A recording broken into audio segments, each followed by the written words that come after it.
Assalamu алейкум мекендештер. Акыркы 2-3 күндө өзгөрүштөр өтө чоң. Подписчиктер көбөйдү, просмотрлар көбөйдү, ошого жараша суроолор дагы көбөйдү. Суроолордун бирин айта турган болсом, бул бир сплошная полосадан, либо эки сплошная полосадан разворот кылып алсам, либо эки сплошная полосадан солго буруп дворго кирип кете турган болсом, кайсыл статья жазылат, канча штраф жазылат, сотко ашабы, ашпайбы, ошол боюнча сурагандар өтө көп болду. Бүгүн ошолор боюнча толук түшүндүрүп берсем.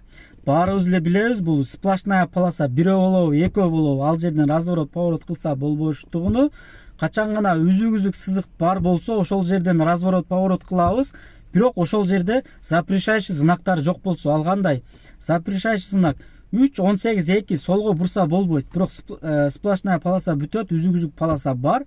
Бирок солго бурса болбойт деген знак турса, значит бура турган болсо, бул уже нарушение.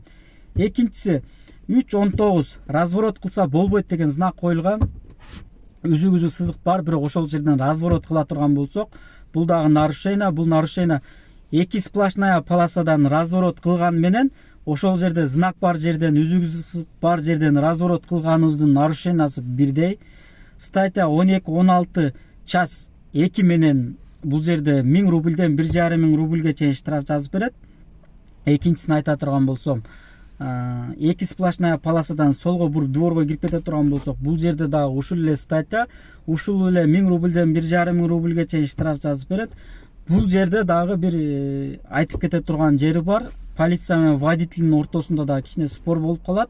Водитель көбүнчө эки сплошнаядан чыгып туруп, на встречный полосага бир 2 метр жүрөт, же болбосо 5 метр, анча мынчасы 10 метр жүрүп туруп, анан дворго кирип кетет. Бул уже грубый нарушение болуп эсептелинет. Водитель ойлошу мүмкүн, бул жерде 1000 рубльден 1,5 миң рубльге чейин штраф төлөшү мүмкүн, мен сплошнойдон кирип туруп солго кирип кеттим. Бирок встречныйда 2 метр жүрөсүң, 5 метр жүрөсүңбү, 10 метр жүрөсүң, бул жерде уже статья 12-15 4-чү час менен карама каршы жолдо жүрдү деген статья менен сиздерге протокол түзүп берет. Сразу сотко жазат. Сотто биринчи бул ушул нарушениеңиз биринчи нарушение болсо 5000 рубль штраф аласыздар, 20 күн ичинде 2,5 миң төлөйсүздөр. Сот жакшы болуп калса ушундай жазып берет. Эгерде экинчи, үчүнчү болсо, экинчиси болсо уже под вопрос, ал жерде сотко зависит этет. Үчүнчүсү болсо бул уже сразу 4 айдан 6 айга чейин лишение прав. Ошол үчүн айырмасын билип алышыбыз керек.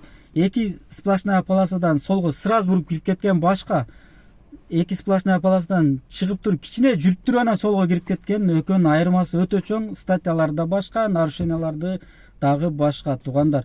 Ошол үчүн нарушение кылбаганга аракет кылыңыздар. Ар дайым мындай чыдамдуу болуп, до конца барып, үзүк бар жерлерден разворот, поворот кылыңыздар, если запрещающий знак жок болсо. Туугандар, биздин канал мындан ары жакшы ошого маалыматтарды чыгарып турат. Биздин каналга катталыңыздар, ушу видео менен башкалар менен бөлүшүп туруңуздар. Сак болуңуздар. Сак бол каналына катталыңыздар.